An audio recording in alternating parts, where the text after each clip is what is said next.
All right, let's try that again. There we go. Good evening, everyone. Thank you guys so much for being here on the broadcast tonight. It is Tuesday evening, March 11th, and it is, of course, 2025. And we are going to have a special guest here. He's been on here quite a few times. Our good friend, Greg, from the NyPrepper Channel. He'll be joining us here in just a few moments, and we're going to get into the discussion tonight of the wars and rumors of wars. And so basically we're going to kind of just go through the synopsis of what's going on around the world. We're going to talk about, I'm going to ask him some questions about what's going on with the Ukraine and Russia, if he believes that peace will come. Being announced today, actually, of a 30-day ceasefire coming up, possibly as they work things out. So we'll ask Greg about that. Then we're going to jump into the bigger issue. My personal opinion tonight is what's going on with Iran and Israel, and where do we think things are going to go with that. We'll talk about the potential setup for the 10 kingdoms that is spoken about in the book of Revelation. As we get into these end times, the world will be split into 10 different kingdoms. And so, my personal opinion, is it a coincidence that the United States, Canada, and Greenland would be coming together? Is that one of the kingdoms? We're going to ask that question tonight and see what Greg's thoughts on this is. And the reason why we ask Greg these things is because that's what he does over on his channel. He pays attention to all of the ground movements that take place in other countries, military full stops, things that are going on with nuclear codes and all that. So he's constantly paying attention to those things. That's what he studies. That's what he does. And so he gets a lot of good intel with things that are taking place, and can pretty well get a pretty good synopsis on what may take place going in the future. So that's what we're going to do there. So we're going to have Greg on here in just a moment. And before we do that, a quick word from our sponsor, EMP Shield, and we're going to do that, and then we'll be right back in just a moment.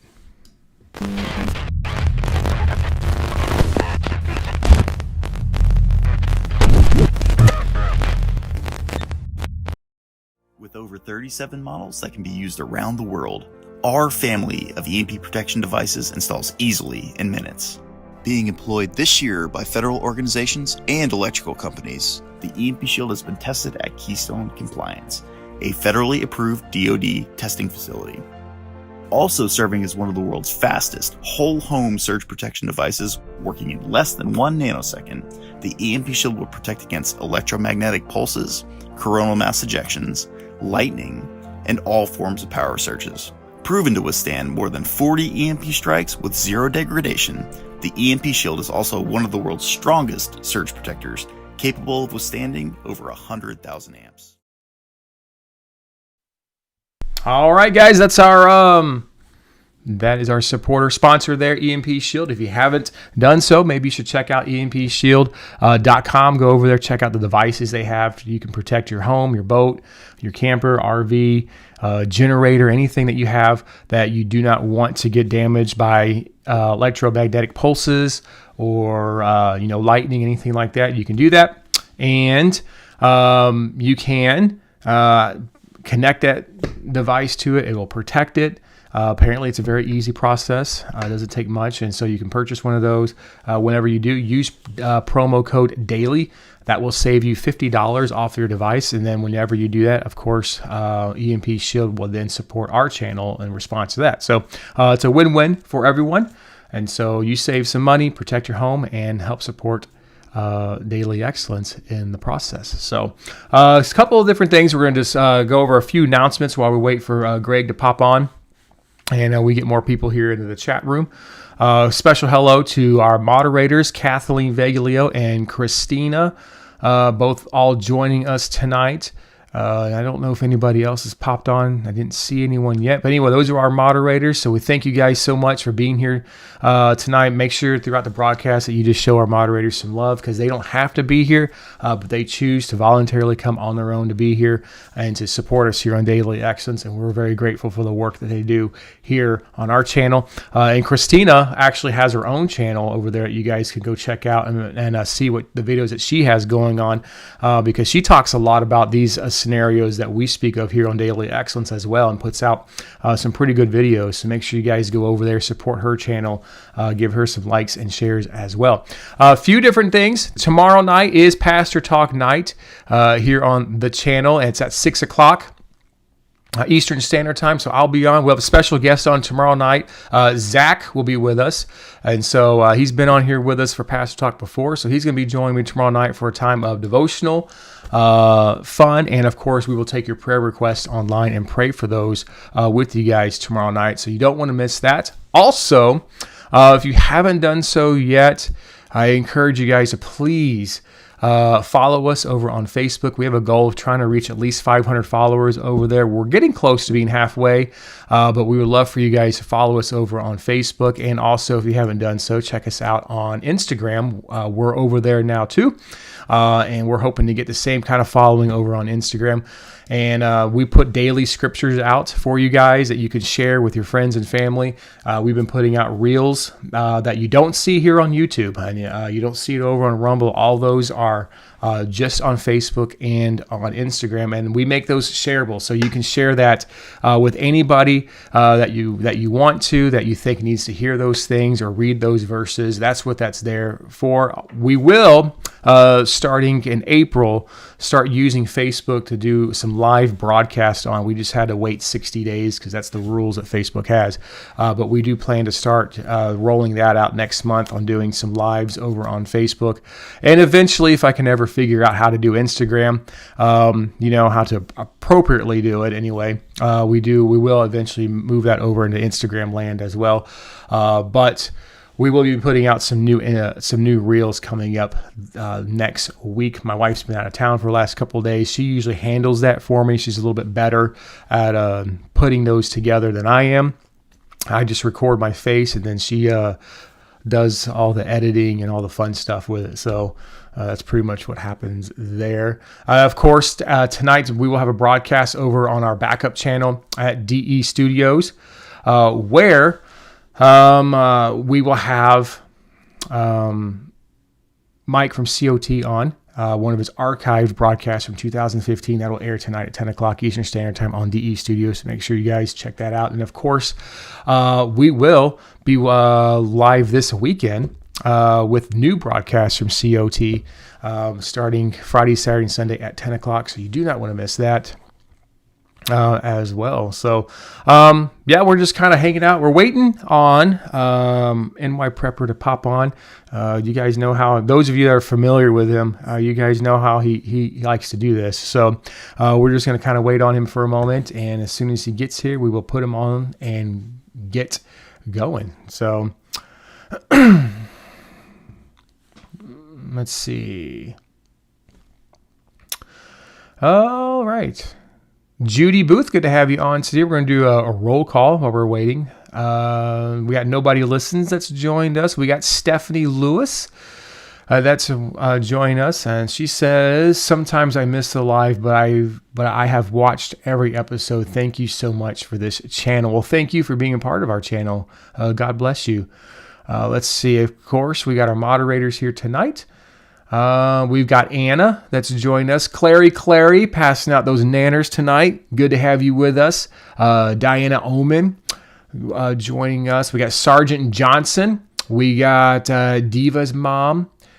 Let's see who else we've got over here. Diana Shaw, Sarah Goldley, Lori Bestel, Little Witness, Mighty Doe, and hopefully I didn't forget anybody. If I did forget your name, I do apologize. It was not on purpose. We've got Margaret Burns. Thank you so much for that super sticker. God bless you. We got Rattling Bones. That's all joining us. So everybody pile in over here. We got a handful of you watching us over on Rumble tonight. Thank you guys for watching us over on Rumble. Let me just switch on over here real quick to X and see who's all over here.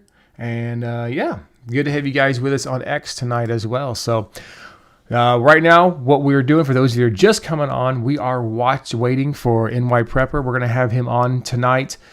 He's going to join me, and we're going to get into the discussion about wars and rumors of wars, because there's a lot going on globally right now in the world. We got things, we got stuff going on with the Ukraine and Russia, deals trying to be made. Of course, we saw what Zelensky did a couple weeks ago in the Oval Office and how all that went down, which we talked about. And so we've had a little bit of aftermath from that. With the United States not sharing intel with Ukraine, with funding being pulled from them 100%. The attitudes kind of changed, and then now Zelensky's come back and said, hey, I'll do whatever you want. And so that's kind of where we're at with that situation. Then we've got what's going on with Iran and them continuously making nukes, which I've always said all along, in my personal opinion, that they already have nukes. They've either manufactured them or, in my personal opinion, probably got it from another country. I know, like the Bear from the North or Rocket Man in the East has probably already handed them a couple of them. So I think they already have them. I think the administration, our current administration, feels the same way about that, and that's why we're starting to see this real strong tone coming from the White House, like, hey, if you don't stop, we're going to go to war with you, okay? So I'm going to ask Greg about that tonight as well, and then get into that conversation whenever he pops on. And then, of course, we're going to talk about Israel. We're going to talk about the 10 kingdoms of the globe.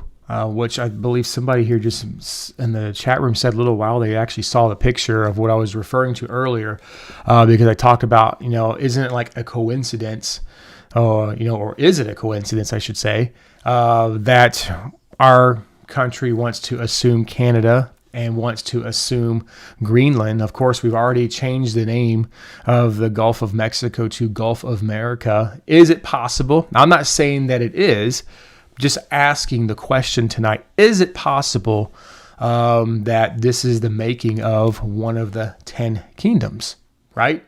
So, just a thought there. I know people thought the same thing when the European Union came together, that could be part of one of the kingdoms, which it is very possible that still could be even today with the way things are going. So we do know that we will split up. The globe will split up into 10 kingdoms, 10 sectors, 10 zones, however you want to put it there. So, all right, let's see. Nobody Listens says that the stage show continues till Z and Putin comes together and shakes hands, much like China and Taiwan, then all come after the U.S. Okay. Little Witness says, wouldn't be shocked if Canada betrays us. And it's possible. There was a rumor I did see that I think it's Alberta, the Providence of Alberta. And I don't know, maybe if we got anybody on from Canada tonight that can verify this, but they're actually wanting to be a part of the U.S. from an article I read online. Of course, you can't trust everything you see online either. So maybe if there's anybody from Canada that can verify that, would love to see that in the comments for sure. So. All right, guys, those of you coming on, we're just waiting on NyPrepper. I'm going to shoot him a message here and see if he's coming. He said he'd be about 5 minutes late, but we're going to see if I can get him to come on. Give me just a second here. I'm going to shoot him a message and see if he is hopping on here. Let's see.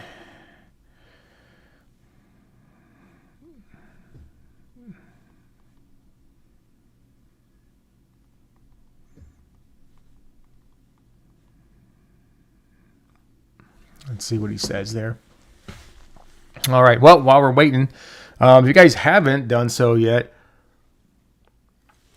we got these cool little cups here, DailyExcellence cups that you can order on our website. They're only $15.99 a cup, of course, plus shipping. If you're interested in getting that, there's two different designs that we have. Coffee cups, so you can kind of like drink coffee and watch Daily Excellence or COT at the same time. Not too bad, little 8-ounce cups that are on sale that you guys can check out. Whenever you do decide to buy one, just know it's probably going to take like 6 weeks for it to get to your house. So just letting you know there. Chrissy Brown, good to have you on. Says first time viewer to your channel here supporting NyPrepper. Well, thank you so much, Chrissy, for being here on our channel. We hope that you enjoy your time here, and we are also big supporters of Greg and his work that he does over on his channel, and we're just kind of just waiting for him to be here.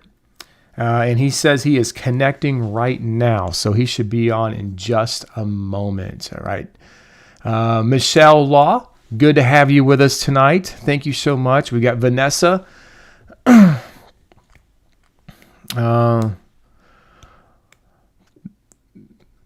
All right. Well, that's your opinion there, Vanessa. I don't know if any of our moderators could catch that comment for me, but if you could remove that out, I would appreciate it.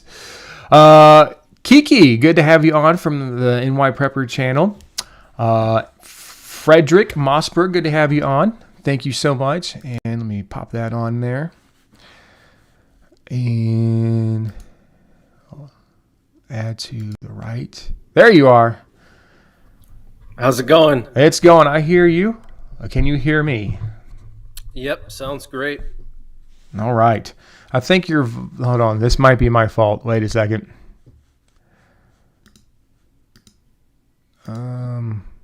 Okay, I think your volume is a little low on your end. Okay, let me see if I can change that.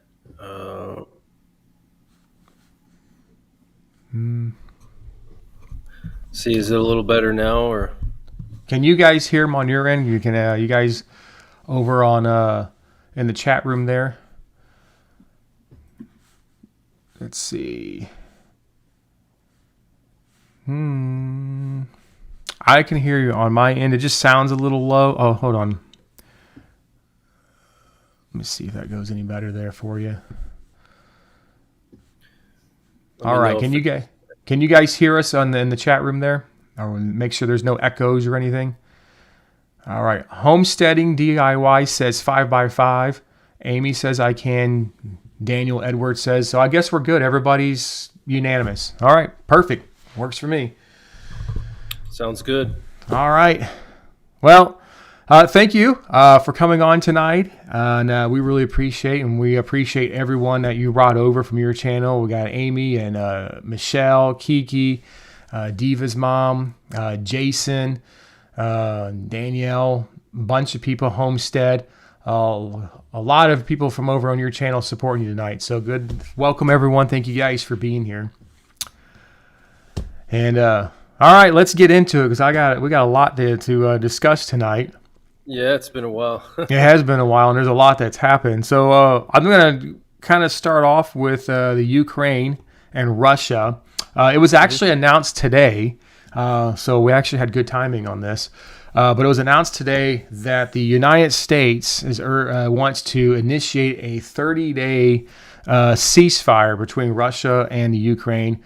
And I'm assuming that's so that they can continue to work out deals on both sides to, bring about some sort of a peace in the area. Of course, you and I, and everybody that's with us tonight, we saw what happened just a couple weeks ago in the Oval Office with Zelensky and the way that went down. Of course, Zelensky did bring up a good point, though, in the midst of that. Although, in my personal opinion, probably not the best attitude to have. It's theorized that somebody probably got in his ear before he went on in the Oval Office. But he did bring up a good point that, we've tried signing deals with Russia. We've tried doing all these things, and not a single one of them has worked, So there was a point made, but it definitely got scoured out with other things that have happened. So I guess my question for you tonight in this is, do you think that we can make it 30 days without a shot being fired? Do you think that Putin will actually go along with what Trump has to say?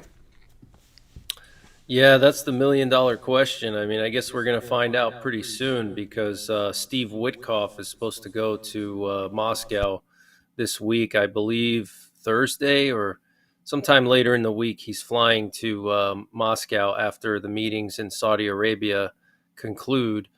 So he's going to talk with Putin directly. So, I'm sure we'll get some indication probably by Friday, I would imagine, what Putin thinks. But, the Russians have said repeatedly, the Russian foreign minister, Sergei Lavrov, said like 2 or 3 times already that Russia doesn't want a temporary ceasefire just for the sake of a ceasefire. They want basically like a long-term peace agreement that would address all their concerns.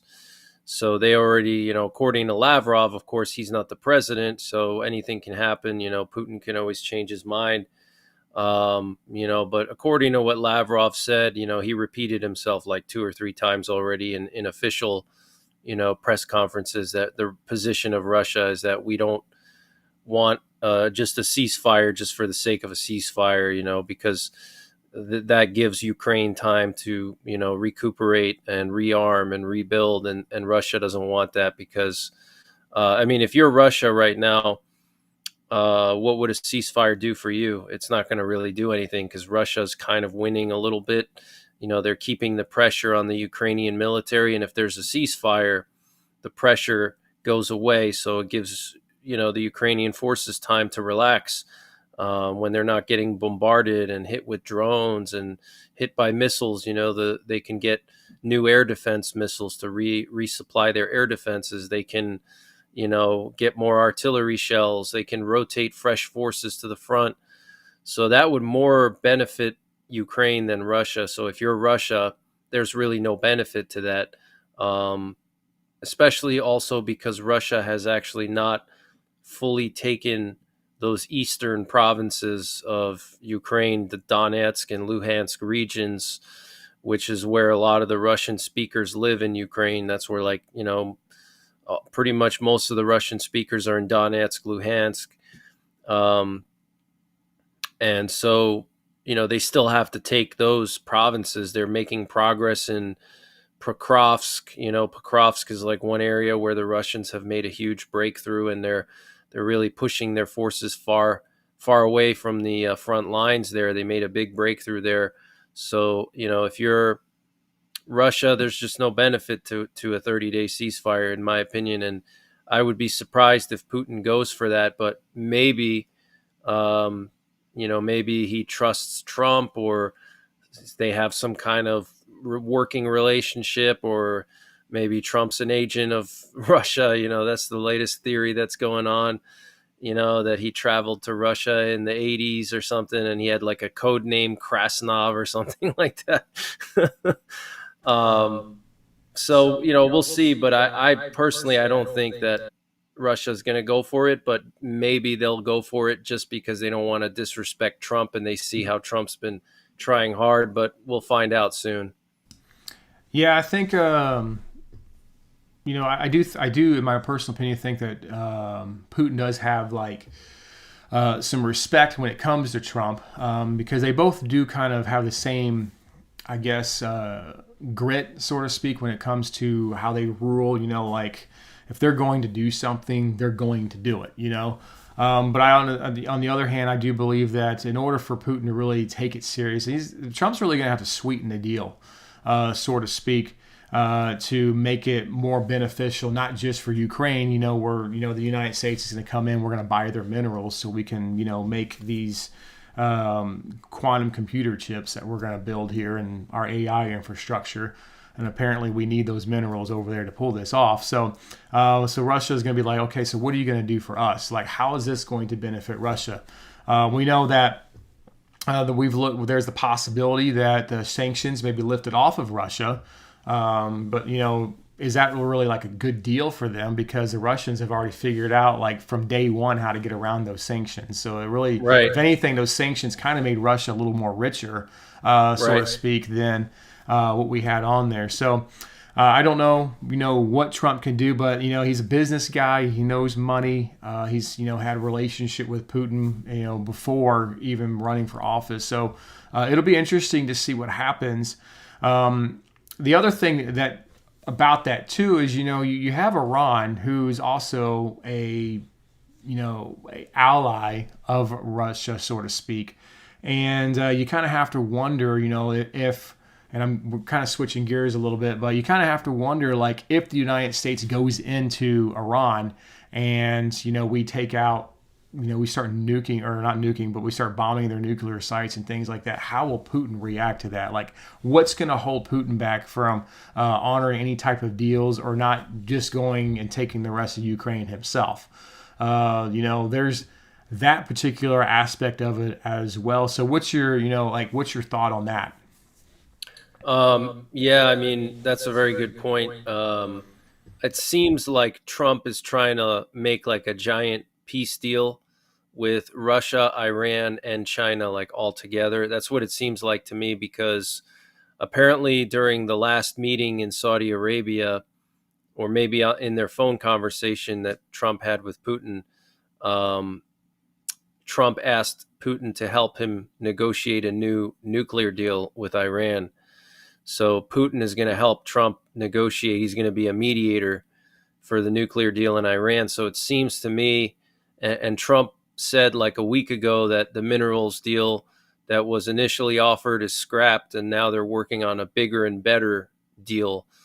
And so I'm wondering if this deal that Trump is going to offer to Putin is going to involve, not just peace in Ukraine, but also some kind of a deal with Iran, where we're going to agree not to attack Iran if, they meet certain minimum requirements, that they promise not to develop nukes or whatever. It seems like seems like Trump is trying to lump it all together into like one gigantic deal with Putin and Xi Jinping, because also obviously, the Taiwan situation is a big threat and China is a big threat. So it seems like Trump is going to make a gigantic deal with China, Iran, and Russia, with Russia and China being the primary power brokers, and Iran and the satellite countries like North Korea potentially being involved as well in this gigantic deal. That's what I think, but I could be wrong. So. Yeah, that's it's kind of interesting when you kind of look at what everyone's trying to do with this, and it's possible, maybe Trump's going to offer to buy minerals from Russia. I mean, I don't know, but it is kind of interesting to see all these players come together, and it kind of reminds me, if you study history a little bit, and you go back and you look at the starts of World War I and World War II, but especially World War I. This all kind of began with everybody, everyone kind of going after each other for resources. We saw populations begin to explode in certain countries and things like that. And so there was kind of like this rise of nationalism that took place during World War I. And so people were needing minerals. And we started seeing land grabs, and we started seeing deals being made, and these deals didn't make everybody happy. Okay, alliances were forged, and alliances were broken, and I kind of, when you look at the history of World War I and how that went about, and you look at what's going on today, well, what's happening today? We have the rise of nationalism coming back again through Trump's administration. We also have globalism that's fighting against that nationalism. We have land grabs, potential land grabs trying to come back again, with Russia and the Ukraine, United States with Canada and Greenland and the Gulf of Mexico now. We've got China wanting to grab Taiwan, we've got people going for resources and things like that, just like it was pre-World War I, and then it didn't work out. We're seeing these alliances trying to be forged, and we're seeing old alliances getting broken. Like, look at the relationship between the United States and Europe right now. It's on shaky ground. Look at our relationship between Canada and Mexico. We're in a tariff war, which, by the way, if you look at history pre-World War I, that was the exact same thing that was taking place then too, as tariff wars. There was tariff issues going on with Japan and China and all these places. So it's like we're watching history playing out again in the modern age, except we're going to have modern tools that are going to be fought with this. And that was the kind of the thing that when we were discussing this last week that you had brought out, that really there's not going to be any winners in this situation. And it's only a matter of time. I'll just ask you this question so you can kind of explain what you were telling me. But do you believe, in your personal opinion, that we will see peace in any of this? I personally don't think so. But of course, anything is possible. Even if there is peace, it doesn't necessarily mean that it's going to last a long time.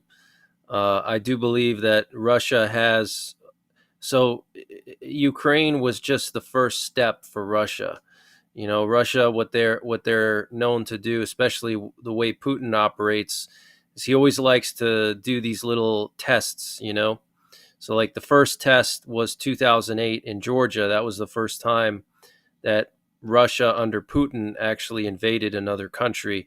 That's when they went into a certain part of Georgia that had a lot of Russian speakers, and they basically took part of Georgia, and they attacked the capital. They bombarded the capital and hit civilian targets. I mean, there's old videos. They may not still be on YouTube now, but back when that happened, nobody was really paying attention like they're paying attention to Ukraine now. But there was tons of videos showing Russian fighter jets just bombing, civilian targets in Tbilisi, the capital. But that was like their first move, and interestingly, that was right at the end of the Bush presidency. That was in 2008, in August of 2008. And then we had the election just 2 months later, and then Obama took over. So Putin basically waited until the end of the Bush administration to make his move, because I think him and Bush had like a pretty good relationship. Bush invited Putin all the time to Maine to go fishing together, and he invited him to the ranch. So Putin basically waited until the end of the Bush administration to make his move. And that was the first test, was going into Georgia and seeing what the response would be, and he realized that the response was non-existent. There was no sanctions. There was no nothing. I mean, there was literally no response. And I don't even know if Bush or Obama even condemned the invasion at all, even just verbally. They just completely treated it like, who cares, whatever. Just nothing was mentioned about it. And then fast forward a couple of years later, and then Russia goes into Crimea, and they take Crimea. And really, that's when the war started. It's just that for us here in the West, it didn't really affect us much. But for Ukrainians and for Eastern Europeans, that's when the war really, truly started, was when Russia invaded. Crimea was an invasion. It wasn't like conventional forces coming in, but there was like 40,000 of these little green men that came in, and that was also a test. Just like Georgia, they tested the waters.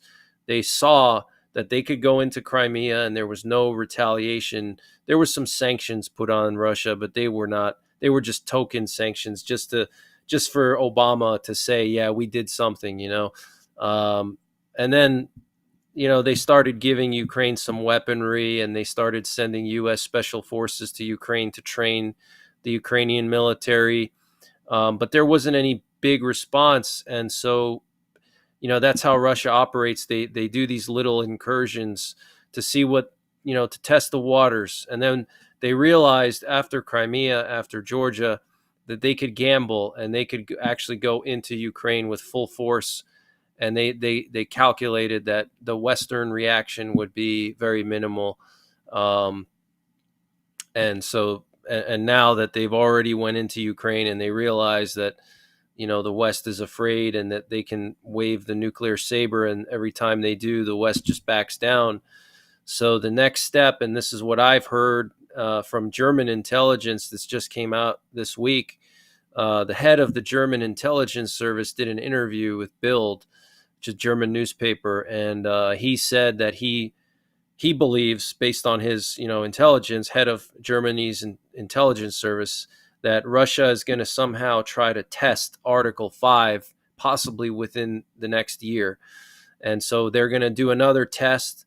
I don't know if it's going to be a full-on invasion of the Baltics or a small, they could try to, let's say, go into one little area of, Latvia, some very rural area where there's no people, just woods and farms, and they could go in 10 or 20 miles, sit there and hold it and see what, NATO does. What's the response? Depending on what NATO does, they could withdraw, and then maybe in a year or two do the full invasion. They like to test before they make their big moves. But Ukraine really was the first, in my opinion, of a series of large moves that Putin's going to be making before he dies, because he's getting up there in age, and so Ukraine, on the priority scale for Russia, Ukraine is like obviously at the top because it's a former Soviet republic. That's the origin of Russian society is actually in Kiev. That's where the Kievan Rus are from. The kings, they had their kingdom was in Kiev. So that part of Ukraine was actually Russian for hundreds of years. That's where their society was born, So Ukraine is critically important for Russia. Obviously, World War II, the Nazis came through Ukraine and they went into Stalingrad. And so being able to secure that Ukrainian plain over there, it's all flat ground, is tactically and strategically very important for Russia to be able to have control of Ukraine, especially with NATO already in Poland, Romania, Hungary, right next to Russia, essentially. So they need Ukraine as a buffer zone. They already have Belarus as a buffer zone, but they need Ukraine as a buffer zone. And it's critically important for them. But Ukraine is not just the end goal. It's not just, we're done here and we're not going to do anything else. They have other plans. They want to go into the Baltics because the Baltics were part of the Soviet Union. There's a lot of Russians there that actually still live there, especially in border areas like the border towns along the Russian border. There's a lot of Russians there. So Putin still wants to go in there. I think Putin is really agitated by the fact that NATO is basically all of Europe is now part of NATO. You have Finland, Sweden, all the Baltics, Poland. Poland not as much, but especially like the Baltics, Finland. That's like that area is like right next to, literally right on Russia's border. Now NATO is literally right on Russia's border. And so that's a big threat for Russia, and Putin's not going to let that go. He personally believes that, NATO should be basically west of like the Berlin Wall. Like he believes that NATO should not have expanded east of the Berlin Wall, east of the Iron Curtain, that NATO should just be like Germany and France and UK and those countries, but east of Germany, none of those countries should be part of NATO in his mind. So that really bothers him. There's a lot of NATO infrastructure in Romania, in Poland, in the Baltics. Now in Finland, they're talking about even moving nuclear weapons into Finland and Poland and doing nuclear cooperation, potentially with the U.S. Now France is talking about possibly giving nuclear weapons to Poland and some other countries. So that's really for Putin a big source of his concerns and what really pisses him off. And I don't think he's just going to let that go. I think he's going to try to do something. What that is, it's hard to say. But based on what I've seen, it looks like he's planning to attack the Baltics, potentially a monstrous invasion with, possibly hundreds of thousands of troops. They're going to be doing an exercise this summer in Belarus with 150,000 troops, which is the same thing they did before they invaded Ukraine. But if you look at satellite imagery of Kaliningrad and Western Belarus, there's actually recent satellite imagery showing like brand new air bases being built with new weapons storage bunkers that have nuclear weapons in them and missiles. There's like dozens and dozens of S-400 launchers in Kaliningrad and in Belarus, right on the border of Poland and Lithuania. And this is all happening in the last 2 to 3 years. They're just massively building up. So they wouldn't be doing that for no reason, you know? So...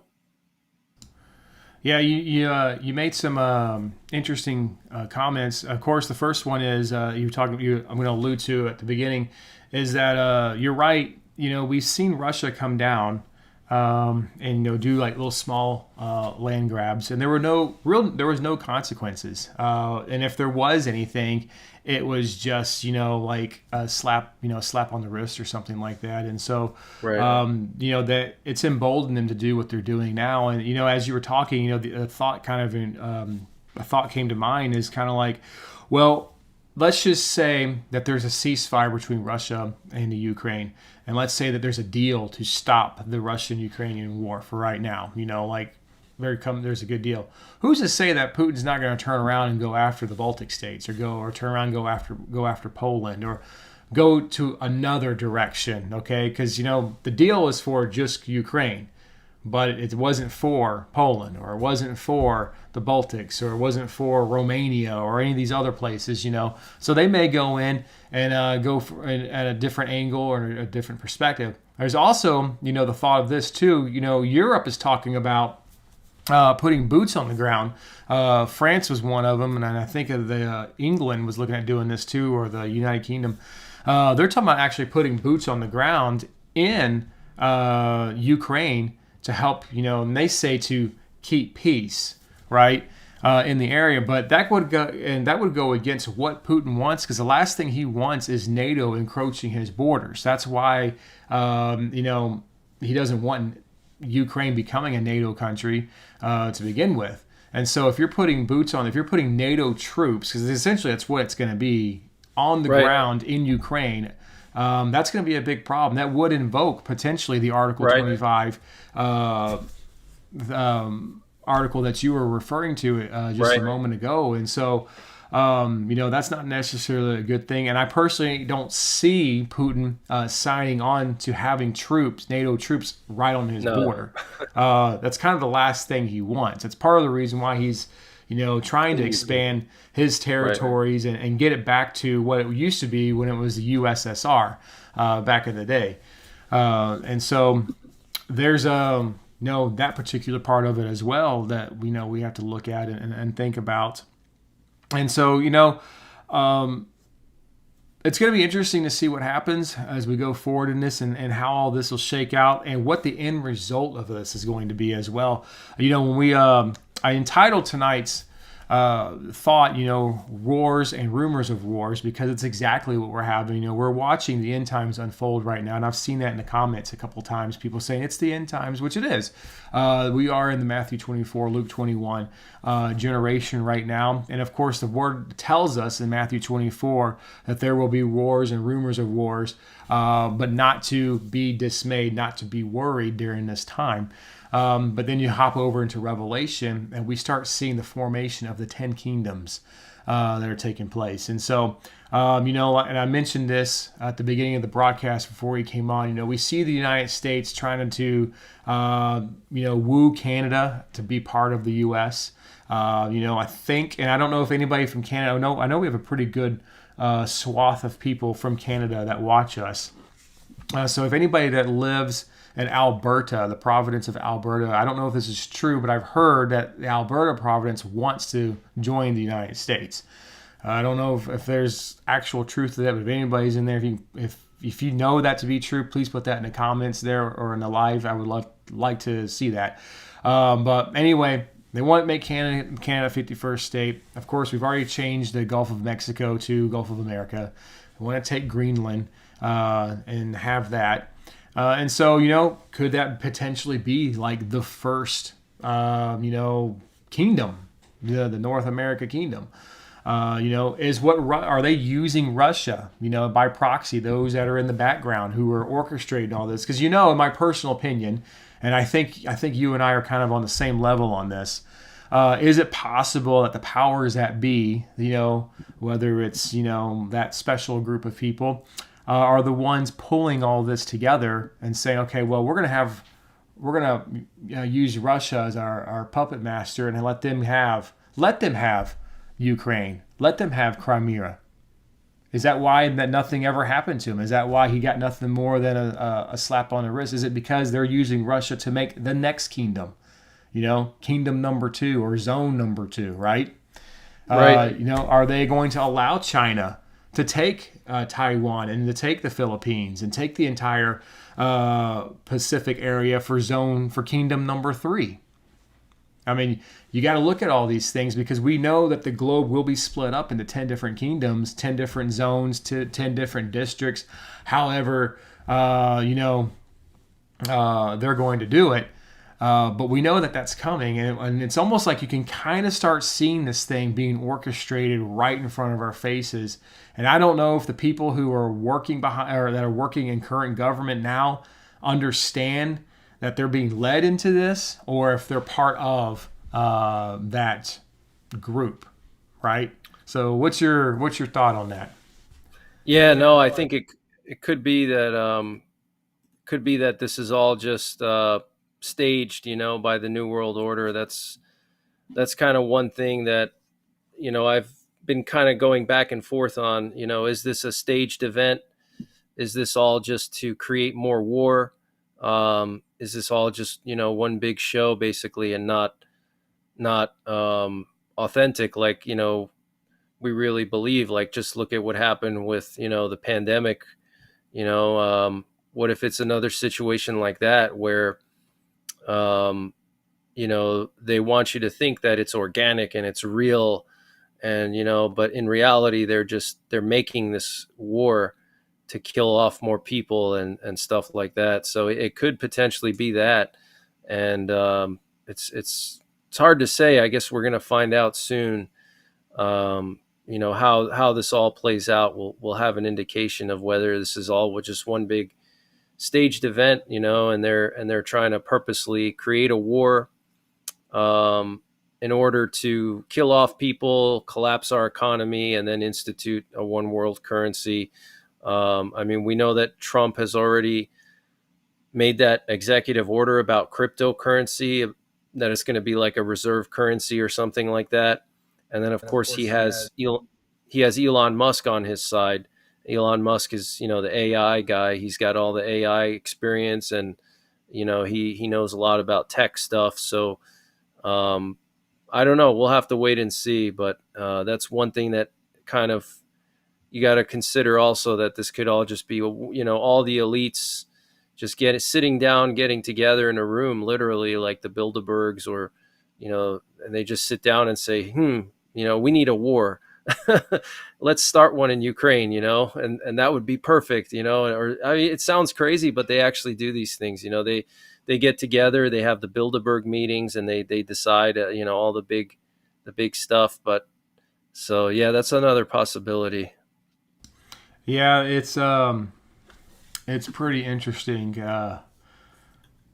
I'm gonna ask this question, then I want to talk about Elon Musk since I have you on here tonight. So Sure. Moderators, get ready. So here we go. So I'm gonna ask you a quick question real quick, and then we'll switch gears over to good old Elon. In your opinion, what would be the worst scenario to take place? An all-out altercation with Russia and its oligarchs, or an all-out altercation with Iran? Obviously, with Russia is much worse. Iran is definitely serious, but they're a regional player. They're not a global power. They don't have thousands of nuclear warheads. Russia has the same nuclear arsenal, same size nuclear arsenal as we have. Some of their missiles are older and maybe not as good, but they have a huge stockpile. And so militarily, physically, Russia is the biggest threat physically. You could argue that China's more of an economic threat and stuff like that. But if we're talking physical injury to us as people, not our wallets, not our bank accounts, but physically, Russia is the most dangerous country right now because they have over 5,000 nuclear warheads. Iran maybe has 5 or 6, at the most. So, yeah, I mean, Iran, that situation could be dangerous. It could potentially cause, war in other parts of the world if, let's say, we strike Iran or Israel strikes Iran in a very serious way. Then Russia may respond back and try to attack the Baltics as a retaliation, or China may respond back and attack Taiwan, or North Korea could attack South Korea. But then you're talking more like, conventional battles and things like that, more what if, and rather than certainty. But with certainty, we know Russia, has nuclear weapons, lots of them. And so physically they're the biggest threat. And so, yeah, that's my biggest concern, is an escalation in Europe.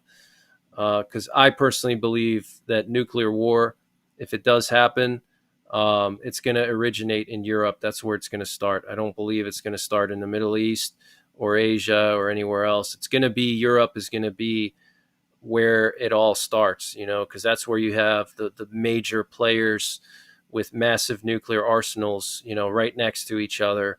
You got Europe, which has their own nuclear arsenals. Then you have Russia right next door. Then you have the U.S. in Europe, literally right on the border. So, the chances of something, it's kind of like, it's like if you have a neighbor, and you have a machine gun pointed at your neighbor, and your neighbor has one pointed at you, and it's just sitting there out the window, and you see it every day. You go out to your mailbox and you see that machine gun staring, the barrel right pointed at you. And then same thing with him. Every time he goes outside to cut his lawn or something, he sees that machine gun barrel. Yeah, you're not firing anything, but it's there all the time. And all it would take is just one mistake, and as soon as that first shot goes off, then it's all bets are off, and it's just uncontrollable escalation at that point, because neither Russia nor Europe has ever been in that situation before. So we don't have like any kind of protocols. Like, what do we do if, let's say, Russia invades the Baltics, then we start striking Russian forces, then Russia lobs missiles into Germany? What's our response going to be? Do we then lob missiles back into Russia, and then Russia launches nukes at us, then we launch nukes back, and then, so none of us have ever been in that position before. Russia's not been in that situation. We haven't been in that situation. So it's like very unpredictable how it could really spiral out of control quickly.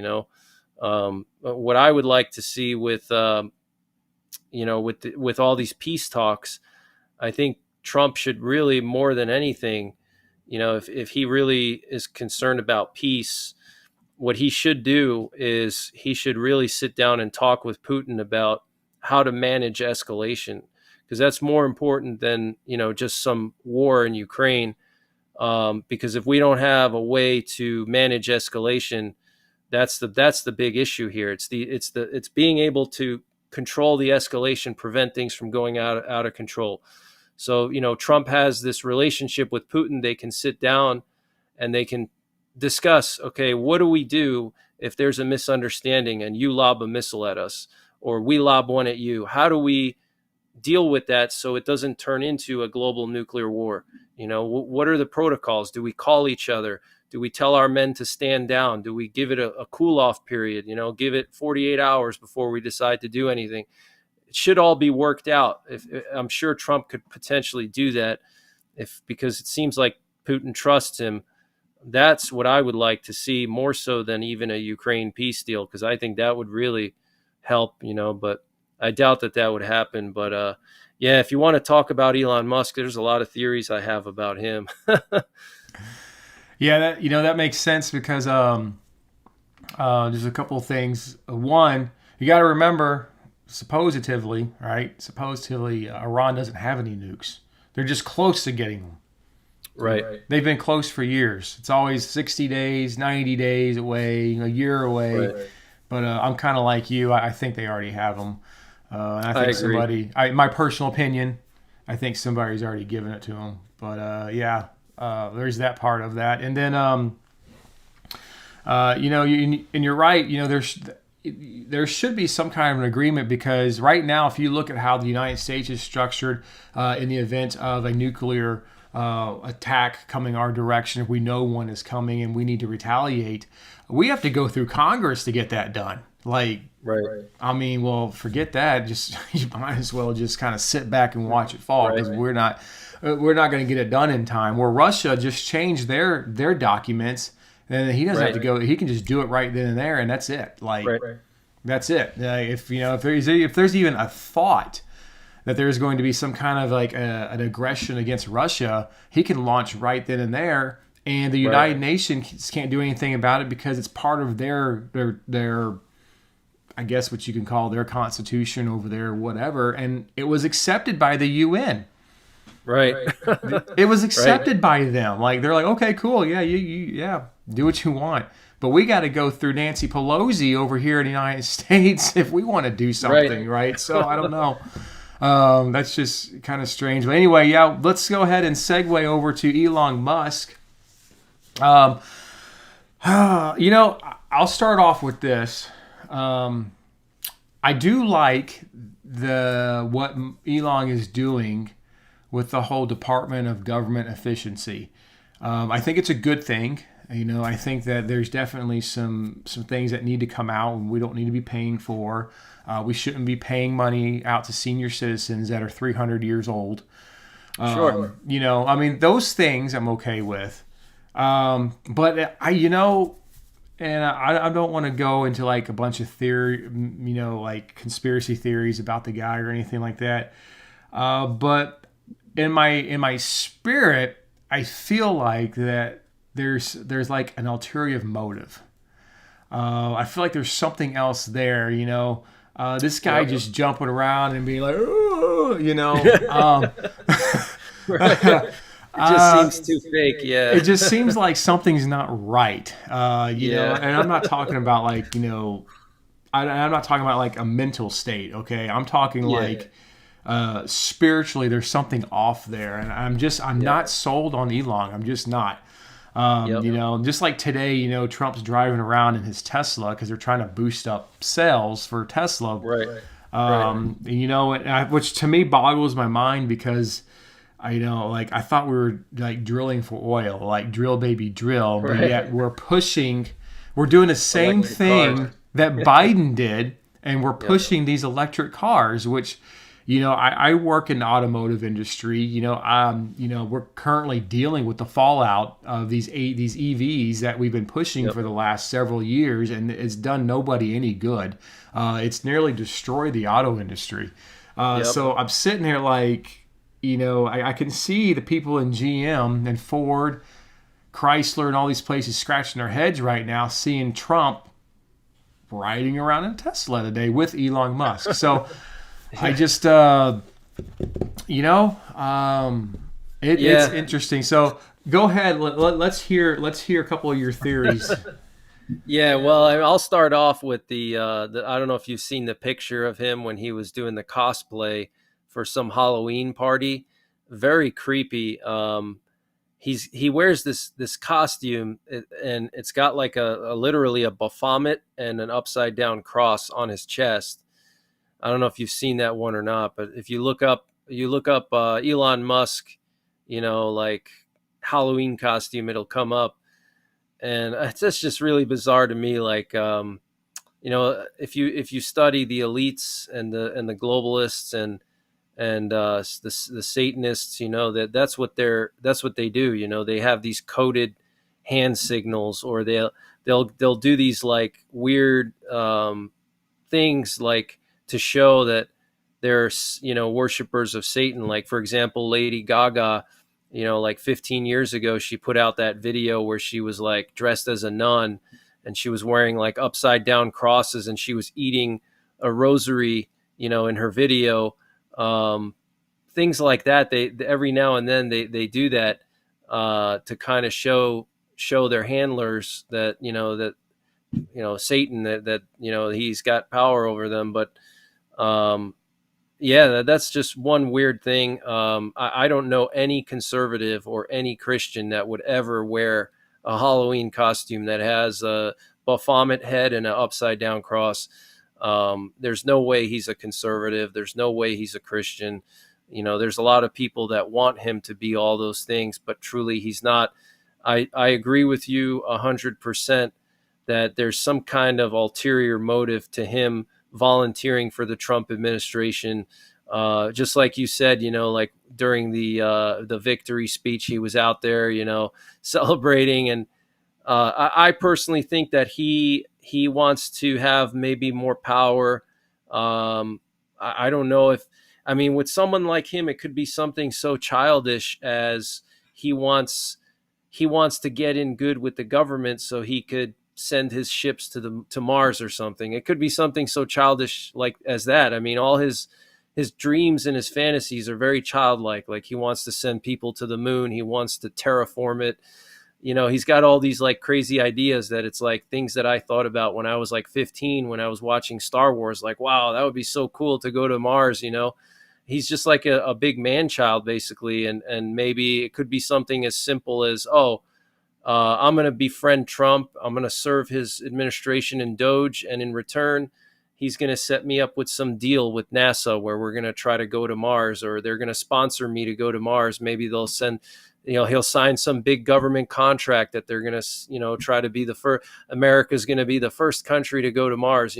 I could personally see Trump going for that because Trump likes those big, kind of tacky things like to brag about, like, oh, we're the first country to go to Mars, or Gulf of America, or, Canada becoming part of America. Like he likes those like big tacky things that he can brag about. And I could personally see him like, going for that, and so it could be something as simple as that, or it could be something more sinister, like he wants to entangle himself with the government and have more control over our lives. Remember he's the tech guy. He's got, Grok, AI, maybe one theory I've heard is that, because he works in Doge, he's got access to all this metadata of all people, and some people are concerned that he may harvest that data and input it into his AI algorithm. And it kind of would just be like a free data harvest, everybody's data in the US or federal employees, whatever, and it would go into his AI system. And that would just be like a kind of like a Big Brother type thing that Facebook did years ago with the NSA and all that stuff. Could be something like that. But I don't trust Elon. I know a lot of people like him, but I agree with you that like the whole principle behind Doge, I totally agree with that. And whether Elon came up with that idea, I don't know. Maybe that was Trump's idea, and and Elon was just like, begging Trump to be in his administration. I don't know if you remember like listening to Elon before the election, but he was like begging, to join the administration. And maybe that's where Trump felt he would be the best, is to do that, at least initially, maybe before he proves his loyalty to Trump, because Trump likes really loyal people. So he wants to put him in Doge first, prove his loyalty, see how he is, and then maybe he'll promote him to some other position, after that. But, there's clearly some kind of other motive there. It's not just, I want to just clean up the government. And let's be honest, this concept behind Doge, it's not really anything new. I mean, we've wanted to clean up the government for how many years? That's like one of the core principles of conservatism is small government, so conservatives and libertarians have been pushing for this for decades. Even Ronald Reagan, that's why he got elected. That was one of his main things, was making the government small. So it's not really like anything revolutionary like they make it out to be, like, oh my gosh, Trump is a genius, Elon Musk is a genius. This is something that, people like me and you probably have wanted for decades. It's nothing really that new, So yeah, there could be some ulterior motives there. And I personally believe Elon Musk is definitely part of the New World Order elites. I think he's part of them. He's one of them, so he can't be trusted. Yeah, and I'm scanning through some of the comments over here, and I just kind of want to put this out there. Like, we're not stating that Elon is like a bad dude because he has Asperger's or autism or anything like that. Like I said, I have a check in my spirit, not so much because of his mental state. I don't think that's a problem. It's just I feel spiritually that this is someone that may not be able to be fully trusted going into the future. And I'm concerned, because he does have a lot of technology. I mean, the guy is brilliant. Okay, I mean, he's a very smart person. He's been able to figure out a lot of things. The technology that he poses is quite phenomenal. I mean, with the nanobot technology and these brain implants that can make quadriplegics, be able to move again, and some of the genetic engineering and things like that that he's able to do. It's just, when you see the technology that his company does and the capability of it, and you read the book of Revelation, you read the books of prophecy in the Bible, and you start seeing what the Antichrist is going to use. And I'm not saying that Elon is the Antichrist. Okay, I personally don't believe that. No, I don't. So just want to clear that up. I don't think Trump is the Antichrist either. But when you start seeing prophecy and the things unfolding, and you see this technology that's available, I mean, if Elon wanted to, okay, and just hypothetically, if Elon wanted to, he could shut this whole country down. Right. There's nothing stopping him from shutting this whole country down. I mean, we could be really in a bad spot because he's got everybody's information. He's got the books to the government. He can control the internet pretty much. I mean, the guy's got how many hundreds of satellites are in space right now? I mean, what if, and this is just hypothetical, okay, I'm not saying he does, but what if those satellites are weaponized? I mean, I'm just saying, and I'm not trying to fearmonger or anything like that, but you just have to think, think from like a biblical perspective and where we're going in this. And, in a lot of things start off with good intentions, okay? They really do. And so it's just, it's very interesting, especially in the direction that we're going with the United States potentially leading the way in artificial intelligence and our entire infrastructure being changed literally overnight, which, I mean, like, even for me right now, I'm sure, where I'm currently employed at, we just switched over our entire system. That's now, I now have an AI bot that talks to me that I didn't have 2 weeks ago. Okay. I've got, these automating systems that are coming on board. I have to go switch my computer out for a new computer because the old one can't handle the new stuff that's come on. And this is just in my employment. And I'm like, wow, like we're going so fast into this AI thing right now that a lot of us are having a hard time keeping up. And it's not going to get any slower. We got quantum computing chips that are coming out, which, this is, I think it's Microsoft that's putting that out, but I wouldn't be surprised if Elon is behind this.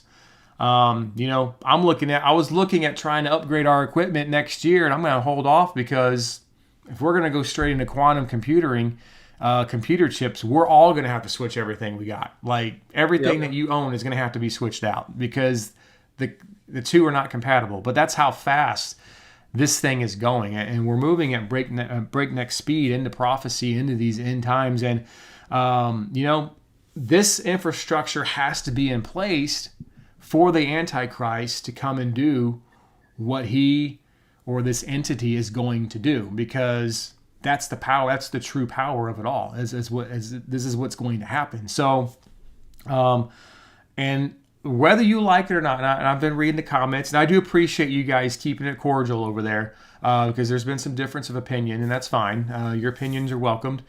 But whether you like it or not, Elon's technology is going to be used in the last days. Okay? Yep. Point blank. All right? Whether you like him, don't like him, respect him, don't respect him, Tesla and SpaceX technology and the nanobot technology and the brain implants and everything is going to be used in these last days. It's going to be there, whether it's the actual technology or if it's just the baseline. If this is the entry level, whether you like it or not, it's here. It's going to be used, and so, yeah. Yeah, I totally agree with you.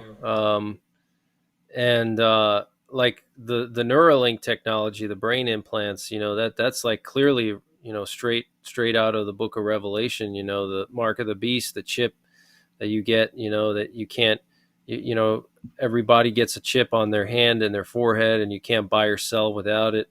And then, if you think about Neuralink, the brain implant, a lot of people point to the positive parts of it, that, it's helping quadriplegic people, function better, or people with different medical issues, they can use technology now.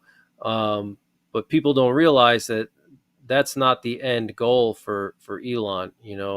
That's just the proving ground. That's how Elon is testing the brain implants. He's testing it on sick people or people that are injured. He's using them as guinea pigs essentially to test his brain implants. And then once that works out, maybe he'll use it for other things, like enhancing human beings and allowing us to interface with machines directly, with literally have like a USB port in your forehead and you just, plug your cable in and suddenly you're just, it sounds crazy, but if you've ever seen, you've probably seen the video where they were actually testing the first Neuralink when the one kid or one guy that was quadriplegic and he was like playing a video game with his head. I don't know if you saw that or not. It was pretty crazy. So, it's like walking around and like, hey man, did you get the hookup? Yeah. It kind of reminds me of the Matrix a little bit, back in the day. Yeah, the Matrix, or even like Terminator. This is like all the movies, that they transhumanism and mixing humans with machines. This is like out of all the Hollywood movies. Like I remember one of the craziest things. It was one of the villains in Captain America, the original like comic books from the 40s. One of the villains, he was like a German, a Nazi mad scientist. And one of the things, he was like really smart, like Elon. He was like one of the main villains to Captain America. And one of the things he did before he died was he was able to like upload his conscious being onto computers so he wouldn't actually die. So his body died, but he uploaded his conscious to computers and he existed in computers. And so like now that could potentially happen, that's like freaky stuff that, once you can, communicate with computers, with these implants, it's like, where does it end? Like, are we going to start making cyborgs? Are they going to put chips in soldiers and, like make like real life, like super soldiers? I'm sure that the DARPA is going to want to get their hands on that. And there's so many, just endless things that you could do with that kind of technology. And now we're just seeing the beginnings of it where, oh my gosh, he's helping paralyzed people, and wow, he's such a humanitarian, but really that's just the testing ground. This is the initial testing. They're testing it on injured people, disabled people, and then they're going to move it over to other things. And then, just his space travel ideas, some of them are pretty concerning, like, terraforming Mars. Just to go to Mars takes three years travel one way. There's going to be a lot of astronauts that are going to sacrifice their lives if that's what he really truly wants to do. There's no way that there's not going to be any casualties in something like that either, so, but yeah. Yeah, it's interesting because, I've always had this theory. It's not something that I would like preach from behind the pulpit or anything like that. But when we look at nanobot technology and we look at the implantation and transhumanism and things like that, and we see this Antichrist figure come aboard, and it tells us that there's going to be a great delusion that falls among the people, and of course that subject there is very broad. But I think part of that delusion for sure is going to be those who have received that mark or received that implant and things like that. And so the Antichrist is going to be able to perform, miracles, right? But we know that these miracles are not of the Holy Spirit and they're not from God. So where are these miracles going to come from? Where are these people going to be able to walk? Where are these people going to be able to talk? How are people going to be able to have these type of healings? Well, if we have technology that's in place through nanobot technology and through chip emplacements and things like that, and you already have that, well then at that moment, we're going to have, you've got the satellite systems in place, you got the drone systems in place, things like that. So like the Antichrist wants to go out and, say, hey, yeah, we're going to fix you today of, being an invalid. And all of a sudden you can walk around and stuff. Well, you just got a download from something in space that just activated that computer chip to get your body to do whatever it needed to do. But it looks like a miracle. Okay. Right. And I know that sounds a little sci-fi out there. But it's kind of a thought, just something to ponder about. Like I said, I wouldn't necessarily preach it, but it's a thought. Like, okay, this is how this might work going forward. And we know that no one's going to be able to hide under a rock when this happens. Nobody's going to be able to, be able to run away from this. And it makes sense because if you're hooked up to the mainframe and you're hooked up to the network, you're hooked up to every single, drone that's out there. Well, our skies are about to be full of these things. They're going to know exactly where you're at. They're going to know your heart signature. They're going to know your breathing signature. They're going to know your voice. They're going to know everything there is to know about you. You're not going to be able to go hide in some cave somewhere because as soon as you breathe, that sound wave that comes off that computer chip is going to link up with something in space. Okay. Right. It's really incredible. So, go ahead. Another thing is it goes both ways, like you're saying. Like, on one hand, you can communicate with computers with that Neuralink, but then it goes both ways, So if you can communicate with a computer with just your brain, then that means the computer can do the same thing to you. So, like you're saying, they can they now control human beings and tell us what to do, and going to like some of the sci-fi movies type things, where you have like the sleeper agents that are, like Jason Bourne or, Universal Soldier, where you have these guys that are literally implanted with chips in their brain. And then they're told to do certain things, assassinate people, or, like a real life MK Ultra situation, like mind control. They can basically mind control people. With that chip, they can tell you to do things. I mean, who knows? And it falls in the wrong hands, or so there's all kinds of things. And like you were saying, they could link everybody up to the Big Brother system, the algorithm, and the algorithm can just monitor threats with the AI. And then if they see somebody who's even thinking the wrong things, they can immediately take action. Like I remember there was this one sci-fi movie or TV show like 10 years ago. I forget the name. It's called Incorporated. It was on the Sci-Fi Channel. It's called Incorporated. And this was like 10 years ago. They had some kind of technology. Basically, this show was about corporations taking over the world, and that, the governments of the world collapsed and the corporations took over. And what they had some technology very similar to Elon Musk's Neuralink, where they would plug in like a wire to your head or whatever, and they could download all your thoughts, and see everything that you've been thinking for the last month or something, whatever. And they would force everybody to have these sessions, once a month or whatever, once a week, where they would download all their thoughts for the prior week.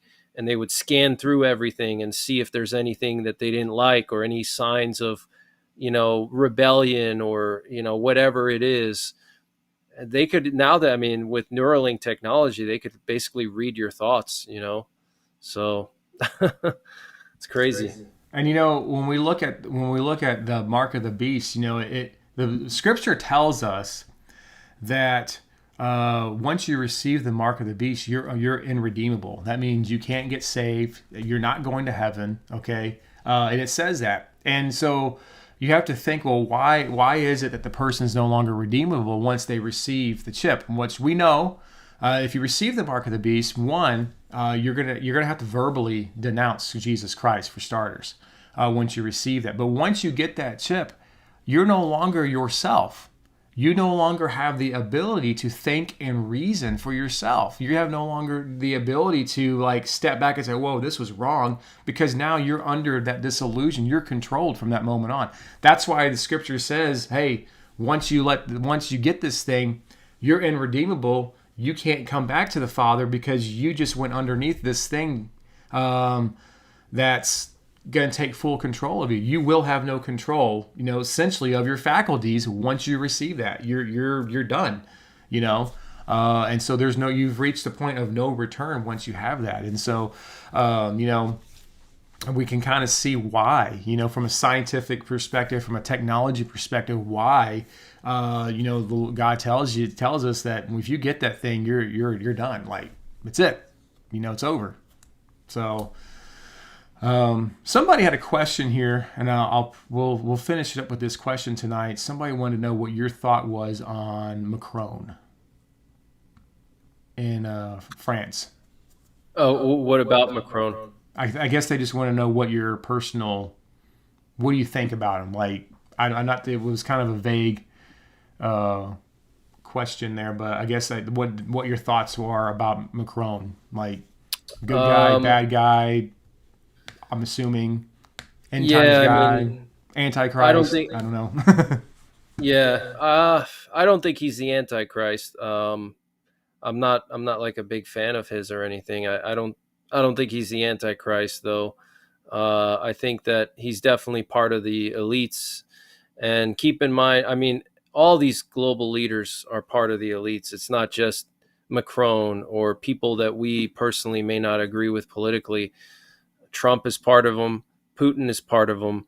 Putin used to go to the World Economic Forum meetings. He was like really good buddies with Klaus Schwab. Klaus Schwab took him under his wing, and Putin was Klaus Schwab's protege.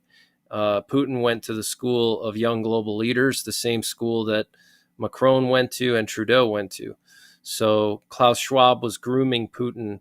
And, Trump, I don't know if he's, you got to think any billionaire, especially if they come from money like Trump or any of these, wealthy families that, that people are born into billions, they're usually part of the club. You cannot be a billionaire without being part of the club. It's very, very, would be very rare and unusual. So, all these leaders are part of the club. And I don't think Macron is the Antichrist. I just think that he's just a sketchy leader, but that's pretty much it. Yeah, I don't think he is either, and I honestly don't know much about Macron. There's not too much about him. I've seen him, on the news and stuff, but honestly, there just isn't too much about him that really piques my interest to really research him a whole lot, honestly. But people were asking on here, so I figured I'd ask you the question. But my personal belief, though, concerning the Antichrist is, and I've mentioned this on my channel several times, I do believe that the Antichrist in physical form is alive today. And is walking and walks among us. His identity has not been revealed, and it won't be revealed until God allows it to be revealed. But I do believe that this particular individual is in the background and is probably helping with a lot of the decisions that are being made that we've talked about tonight. And it's just a matter of time, But I think that person in physical form is here among us. But when it'll be revealed, we don't know.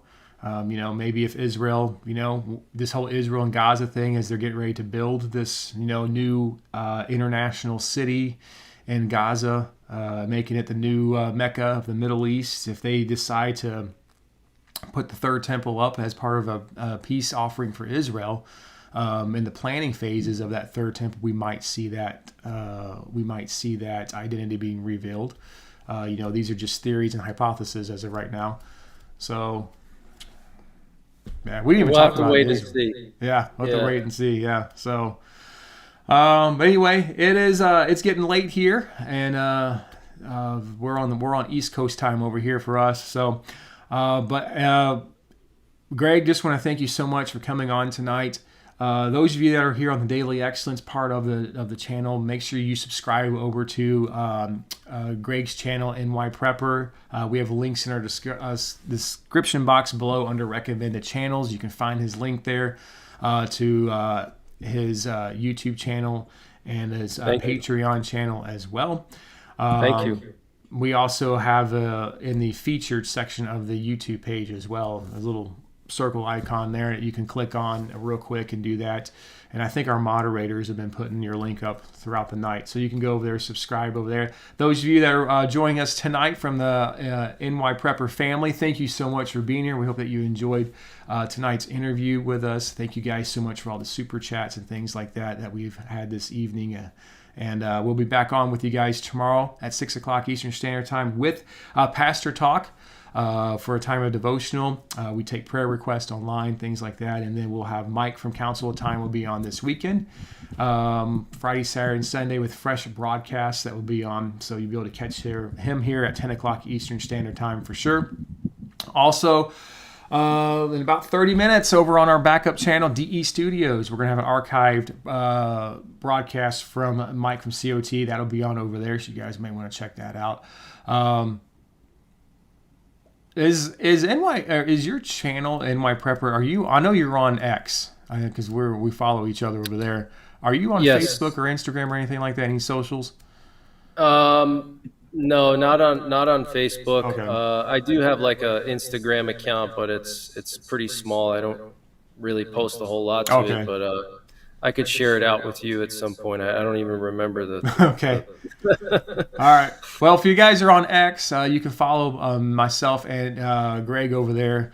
And then, of course, we are here on the Daily Excellence. We are now on Instagram and Facebook. So look ready for those reels that'll be coming out and daily scriptures and things like that. So, but anyway, we thank you guys so much for being here tonight. I think it was a great interview. Probably one of our best ones, in my personal opinion. I say that every week, but this was fun. Yeah, it was a good one. So we try to do this about once a month.